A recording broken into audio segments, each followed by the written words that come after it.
కూటమి ప్రభుత్వం అధికారంలోకి వచ్చి 100 రోజులు పూర్తయింది. మొన్న 20వ తేదీ నాటికి పూర్తయిన సందర్భంగా ఇది మంచి ప్రభుత్వం అనే కార్యక్రమానికి మన చంద్రబాబు నాయుడు గారు 20వ తేదీ నుంచి 26వ తేదీ వరకు ఈ కార్యక్రమాన్ని జరుపుకోవాలని చెప్పడం జరిగింది. అంటే గతంలో ఉన్న ఆ రాక్షస పాలనను, సైకో పాలనను అంతమొందించాలంటే 3 పార్టీలు జత కట్టాయి. జనసేన, బీజేపీ, తెలుగుదేశం పార్టీ 3 పార్టీలు కలిసికట్టుగా పనిచేసి ఈ రాష్ట్రము 2047 నాటికి స్వర్ణాంధ్ర ప్రదేశ్ గా తీర్చిదిద్దాలి. ఈ గతేళ్లలో మన రాష్ట్రం ఎంతో వెనకబడిపోయింది, చాలా నష్టపోయాం. ఆ సైకో పాలన వల్ల మన రాష్ట్రము 20 ఏళ్లు వెనక్కిపోయింది మళ్ళీ.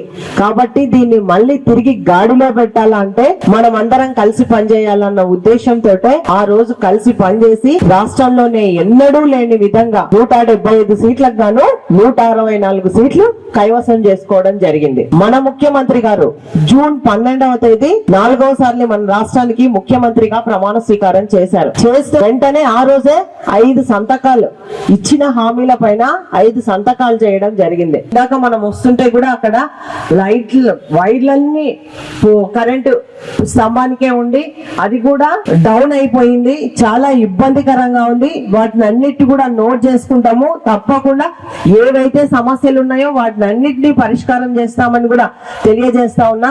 ఈ పార్కు కు సంబంధించి ఎన్నో సమస్యలు మనకి చెప్పడం జరిగింది. మొత్తానికైతే మాత్రం అసాంఘిక కార్యక్రమాలు మాత్రం ప్రతి పార్కులలో, స్కూళ్ళల్లో చాలా జరుగుతా ఉన్నాయి. దీని మీద ఎస్పీ గారి దృష్టికి కూడా తీసుకెళ్లడం జరిగింది. మళ్ళీ ఈ రోజు కూడా తీసుకెళ్లి తప్పకుండా ఇటువంటి కార్యక్రమాలు జరగకుండా కఠినంగా చర్యలు తీసుకుంటామని కూడా ఈ సందర్భంగా తెలియజేస్తా ఉన్నా. ఎందుకంటే ఇప్పుడు షుగర్ కూడా అమ్మా డాక్టర్స్ కూడా మనము షుగర్ టెస్ట్ చేయించుకోవాలంటే ఏం తినకుండా ఎంటీ స్టమక్ తో చేయించుకోవాలా.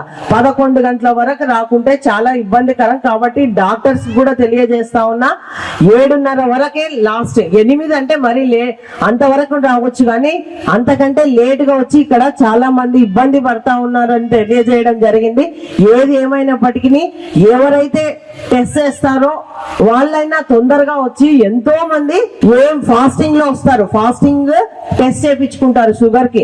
కాబట్టి తప్పకుండా ఆ టయానికి వచ్చి వాళ్ళని ఆదుకోవాల్సిందిగా కోరుతా ఉన్నా. మనకి దీనిపైన మనకి ఇప్పుడు టెంట్ వేసారు, టెంట్ పైన ఎన్ని సీసాలు కనపడతా ఉన్నాయో చూస్తా ఉన్నాం మేము కూడా. కాబట్టి ప్రత్యక్షంగా అన్ని చూస్తా ఉన్నాము, అన్ని మా దృష్టికి వచ్చినాయి. వీటిని పరిష్కారం కోసం తప్పకుండా ఒకదాని తర్వాత ఒకటైనా వీటి పరిష్కారం కోసం కృషి చేస్తాం. డ్రైన్స్ లేవని, నీళ్ళైతే ఇబ్బంది లేదని చెప్పడం జరిగింది. అన్ని సమస్యలు నోట్ చేసుకున్నాము. వాటిని ఒకదాని తర్వాత ఒకటి పరిష్కారం చేస్తామని కూడా చేసే మళ్ళీ అన్న చెప్పినారు ఇందాక, చేసే ఈ వార్డులోకి రావాలని చెప్పేసి తప్పకుండా దాని ప్రకారమే చేస్తామని తెలియజేస్తూ, మీ సమస్యలు ఏమన్నా ఉంటే మాకు తెలియజేయండి అమ్మా. ఇంకా అర్జీల రూపంలో కూడా మన ఓరకల్లు మండలాన్ని కూడా ఈ ప్రభుత్వము నోడుగా ప్రకటించింది. మనకు అక్కడ ఎన్నో పరిశ్రమలు రావడానికి అవకాశం ఉంది. ఎంతో మంది చదువుకున్న యువతీ యువకులకు ఉపాధి అవకాశాలు దొరుకుతాయి.